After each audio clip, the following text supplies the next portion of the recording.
And I was just wondering, are we Islamophobic if we question Islam based on facts and based on the Quran and based on the surahs that's in the Quran?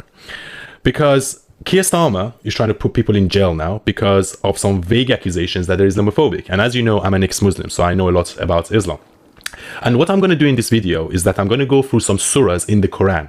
And as you know, the Quran is accepted by all the Muslims all around the world, both Sunni and Shia, right? I'm not going to go through the hadiths and I'm not going to go through the life of Muhammad because that's 1,000 times worse. I'm just going to go through the Quran. And I really want to know, are we Islamophobic if we question the surahs in the Quran? Okay? And I'm not necessarily doing this video to offend anyone, and I'm not doing it to be Islamophobic. I'm just trying to spread awareness because sometimes I have conversations with other Muslims. I'm not a Muslim anymore, but like Muslim friends of mine, and they don't know that it says this in the Quran. You know, and the Quran is possibly the most peaceful book in the whole of Islam because the hadiths are 1,000 times worse, and if you look at the life of Muhammad, it's actually very bad. So I'm doing this video to spread awareness. And look, I know that all religions have some dark parts about them. If you look at the Old Testament in Christianity, there's a lot of dark things in there as well, and also the Torah. But then the difference between Christianity and Islam is that Christianity went through its own age of reform and enlightenment and renaissance, and they learned to separate church and state. The problem with Islam is that Islam is an absolutist religion where Muslims believe this is the word of God, aka Allah, and no man can ever question the word of Allah, which is extremely problematic, and it has no place in any civilized culture. So I'm going to go through the verses and I want you to make up your own mind. Okay, so let's go through it one by one. Chapter 2, verse 98. Allah is the enemy of non-Muslims. Chapter 3, verse 85. No other religion is accepted other than Islam. Chapter 8, verse 12. Allah will instill fear in the hearts of those who disbelieve Islam and Muslims. You cut their limbs by hitting their necks. And as you know, why do terrorist organizations such as ISIS, such as Boko Haram, even Taliban behead people? Where do you think they get that from? It says in the Quran. Chapter 3, verse 118. Make only Muslims your intimate friend.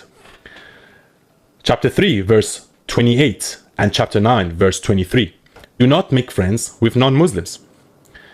And maybe that's why some Muslims, they don't assimilate when they come to the UK or anywhere else for that matter. They stay in their own group because it's in the Quran. Well, don't make friends with non-Muslims. Chapter 8, verse 39. Fight non-Muslims until the faith of Allah is fully established. And that is basically a call to action. And as I always said, one of the responsibility of Muslims is to do jihad and to Islamize the whole world. I'm not saying it, this is in the Quran. Chapter 22, verse 30. Idols are filth. Chapter 9, verse 5. Ambush and kill the idolaters and whenever and wherever you can find them. Chapter 33, verse 61. Wherever the faithful and the idolaters are caught, they will be brutally killed. Chapter 3, verse 62, chapter 2, verse 255, chapter 27, verse 61, and chapter 35, verse 3. There is no other God than Allah. Chapter 21, verse 98. Those who worship anyone other than Allah are the fuel of hell. Idolaters are pure and unholy. Chapter 4, verse 101. Kafirs are open enemies, and kafirs are basically sinners. So anyone that doesn't believe in Islam. Or chapter 9, verse 123. Oppress the infidels. Chapter 9, verse 29. By humiliating infidels, make jizya from them. So if you don't know what jizya is basically a tax imposed on non-Muslims when Muslims govern the land. So what used to happen is that Muslims attacked certain countries and they established a caliphate. So they either killed people that didn't convert to Islam, but some group, they were like, okay, if you don't want to convert to Islam, you have to pay us an extra tax. And that was called the jizya. Chapter 66, verse 9. Do jihad, war, with the infidels and the beneficiaries. Chapter 4, verse 56. Will cook the skin of the disbeliever.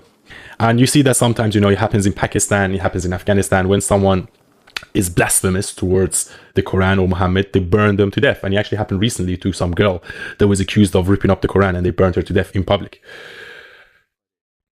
Chapter 8, verse 69.